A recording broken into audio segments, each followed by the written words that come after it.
Assalamualaikum warahmatullahi wabarakatuh. Pada pertemuan perbankan dasar kali ini, saya akan menjelaskan tentang lembaga keuangan. Adapun tujuan pembelajarannya antara lain menjelaskan pengertian lembaga keuangan. Yang kedua, menjelaskan peran lembaga keuangan. Yang ketiga, menjelaskan faktor pendorong peran lembaga keuangan. Yang keempat, menjelaskan pengertian lembaga keuangan. Selanjutnya menjelaskan jenis lembaga keuangan, kemudian menjelaskan pengertian lembaga keuangan non-bank atau bukan bank, dan yang terakhir menjelaskan jenis lembaga keuangan non-bank. Yang pertama ada pengertian lembaga keuangan. Lembaga keuangan itu sendiri adalah suatu lembaga yang operasinya sehari-hari menjalankan jasa di bidang keuangan, yaitu berupa perantara dari pihak yang surplus dana kepada pihak yang defisit dana, baik itu sektor rumah tangga, swasta, maupun pemerintahan. Kemudian peran lembaga keuangan.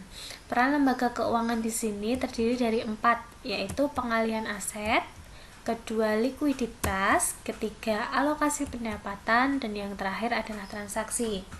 Yang pertama, pengalihan aset. Maksudnya di sini adalah lembaga keuangan memiliki aset dalam bentuk janji-janji untuk membayar, atau dapat diartikan sebagai pinjaman kepada pihak lain dengan jangka waktu yang diatur sesuai dengan kebutuhan peminjam.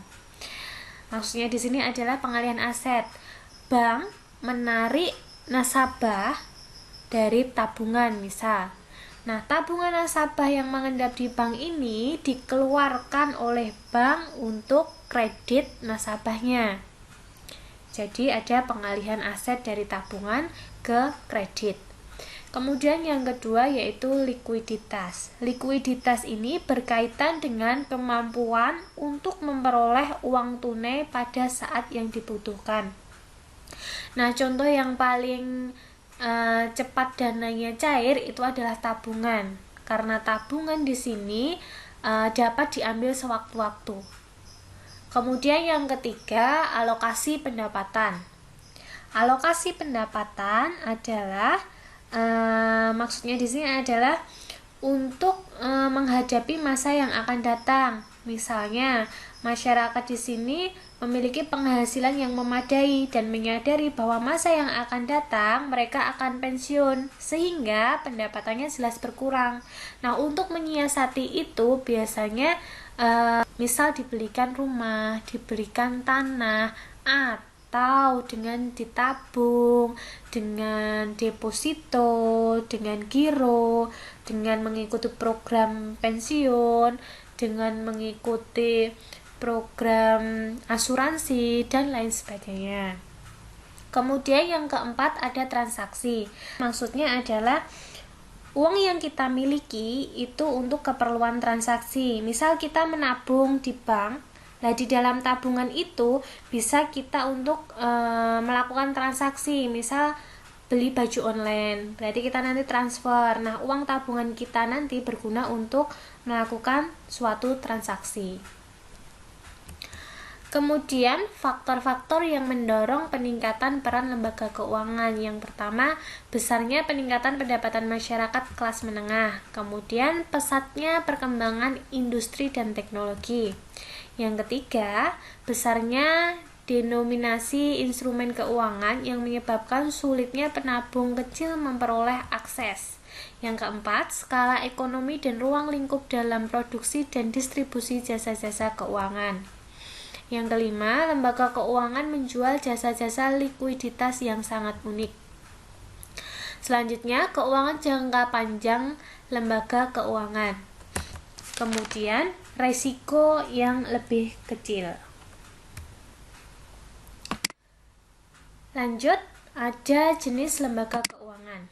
Nah, jenis lembaga keuangan di sini ada 2 atau dibedakan menjadi 2, yaitu lembaga keuangan bank dan lembaga keuangan non-bank. Kita bahas satu persatu. Lembaga keuangan bank atau biasa kita sebut atau kita kenal dengan bank atau perbankan adalah badan usaha yang menghimpun dana dari masyarakat dalam bentuk simpanan dan menyalurkannya kembali kepada masyarakat dalam bentuk kredit dan atau bentuk lainnya dalam rangka meningkatkan taraf hidup rakyat banyak. Nah, usaha pokok bank sendiri ada 3, yaitu funding atau menghimpun dana, kedua lending atau menyalurkan dana, dan yang ketiga adalah memberikan jasa-jasa bank lainnya. Nah, fungsi dari bank sendiri yaitu ada 3. Yang pertama, agent of trust.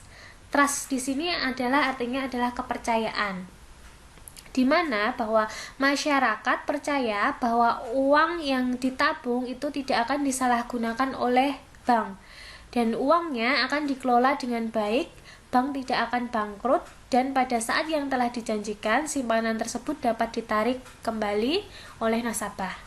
Kemudian yang kedua, agent of development. Maksudnya di sini adalah kegiatan perekonomian masyarakat di sektor moneter dan sektor real tersebut tidak dapat dipisahkan. Kegiatan bank berupa penghimpunan dan penyaluran dana itu sangat diperlukan bagi lancarnya perekonomian pada suatu bank. Kemudian yang terakhir ada agent of service. Di samping melakukan kegiatan menghimpun dan menyalurkan dana, bank juga memberikan penawaran jasa perbankan yang lain kepada masyarakat. Nah, jasa-jasa itu antara lain adalah jasa pengiriman uang atau transfer, jasa penitipan barang, biasanya barang-barang berharga atau surat-surat berharga, jasa pemberian jasa jaminan bank, dan penyelesaian tagihan utang piutang. Selanjutnya, jenis lembaga keuangan bank di sini dibedakan menjadi 4. Yang pertama ada bank sentral. Bank sentral ini adalah Bank Indonesia, sentralnya dari bank-bank yang ada di bawahnya. Kemudian bank umum. Bank umum ini sering disebut dengan bank komersial. Bank umum di sini adalah bank yang melaksanakan kegiatan usaha secara konvensional dan atau berdasarkan prinsip syariah yang dalam kegiatannya memberikan jasa dalam lalu lintas pembayaran. Nah, sifat jasanya ini adalah umum, dapat diartikan dalam memberikan seluruh jasa perbankan yang ada di bank-bank tersebut. Contoh bank umum di sini antara lain misalnya Bank BTN, Bank BRI, Bank Mandiri, Bank Sentral Asia atau Bank BCA, Bank Niaga, Citibank, dan lain sebagainya. Kemudian selanjutnya ada Bank Syariah. Bank Syariah adalah bank yang melaksanakan kegiatan usahanya menurut syariat Islam. Contohnya antara lain Bank Mandiri Syariah, Bank BNI Syariah, dan lain sebagainya. Selanjutnya ada yang terakhir ada BPR atau Bank Perkreditan Rakyat. Adalah bank yang melaksanakan kegiatan usaha secara konvensional atau berdasarkan prinsip syariah yang dalam kegiatannya dapat memberikan jasa dalam lalu lintas pembayaran. Nah, artinya di sini BPR jauh lebih sempit dibandingkan dengan kegiatan yang ada di bank umum. Nah, BPR di sini ada BPR biasa dan BPRS atau Bank Perkreditan Rakyat Syariah. Contohnya BPR-BPR yang ada di suatu pedesaan. Kemudian lembaga keuangan bukan bank, maksudnya di sini adalah semua badan yang melakukan kegiatan di bidang keuangan yang secara langsung atau tidak langsung menghimpun dana dengan jalan mengeluarkan kertas berharga atau biasanya saham dan menyalurkan dana kepada masyarakat guna membiayai investasi dari suatu perusahaan. Nah, lembaga keuangan bukan bank yang beroperasi di Indonesia antara lain lembaga pembiayaan. Lembaga pembiayaan ini terdiri dari sewa guna usaha atau leasing, kemudian modal ventura, anjak piutang, pembiayaan konsumen.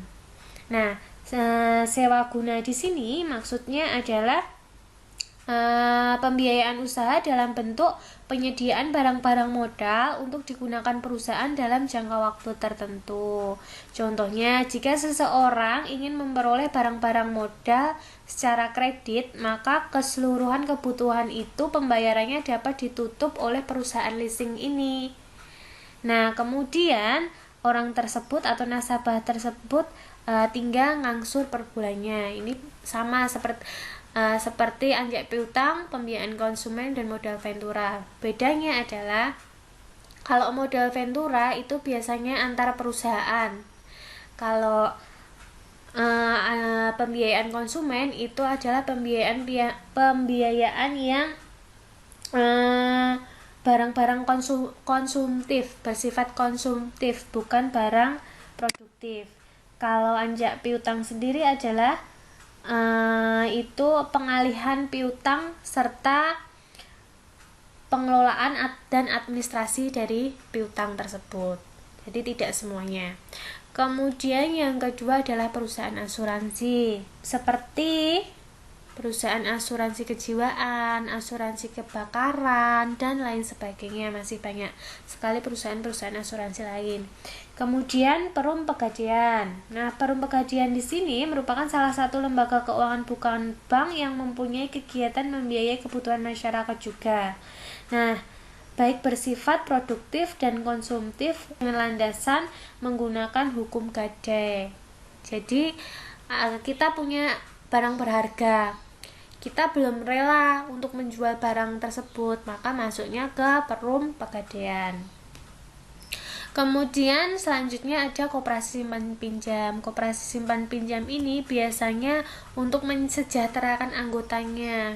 Biasanya hanya untuk anggota-anggota koperasi saja simpan pinjamnya. Kemudian perusahaan dana pensiun. Maksudnya di sini adalah dana yang disediakan oleh pemerintah atau perusahaan untuk pegawai atau karyawannya yang telah mencapai batas usia tertentu. Nah, ini biasanya untuk pegawai negeri sipil, dana pensiunnya dikelola oleh PT Taspen. Kemudian ada pasar modal. Pasar modal di sini adalah pasar yang ini terjadi jual beli surat-surat berharga seperti saham, obligasi, dan lain sebagainya.